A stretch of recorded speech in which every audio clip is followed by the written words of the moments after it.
करनी है और 1.5 साल से हम उनसे राब्ते में हैं, लेकिन वो हमसे बात नहीं कर रहे। एक हमाद हज़र की है कि जी किसी से भी बात नहीं करनी जब तक खान साहब बाहर ना आए। आज आखिरी बात आई है बैरिस्टर साहब की, वो ये फरमा, जो चेयरमैन हैं इनके, वो ये फरमा रहे हैं कि जी खान साहब ने कहा है कि नो मुज़ाकरात किसी से भी, ना सियासतदानों से, ना उधर। मैं जब कहूँगा तो फिर बात शुरू होगी। तो हम किससे बात करें? दीवारों से तो कर नहीं सकते।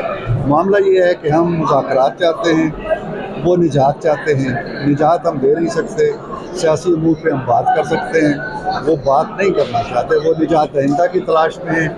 जब निजात की घंटी बजेगी तो फिर बात। पहले 2013 में हम करवा चुके हैं और उनके मुंह पे एक तमाचा लग गया था अदालत से। अदालत ने कहा था कि कोई तहरीक नहीं। अब ये नहीं है कि जब भी वो चाहें एक कमीशन बैठ जाए, ये ऐसा नहीं हो सकता। इलेक्शन हो चुके हैं, असम्बलियाँ आ चुकी हैं, वो हल्फ उठा चुके हैं और सबसे बड़ी जमात PMLN बन चुकी है और सबसे बड़ी अपोजिशन भी वजूद में आ चुकी है। इसको तस्लीम करें हक़ाइक़ को और आगे चलें।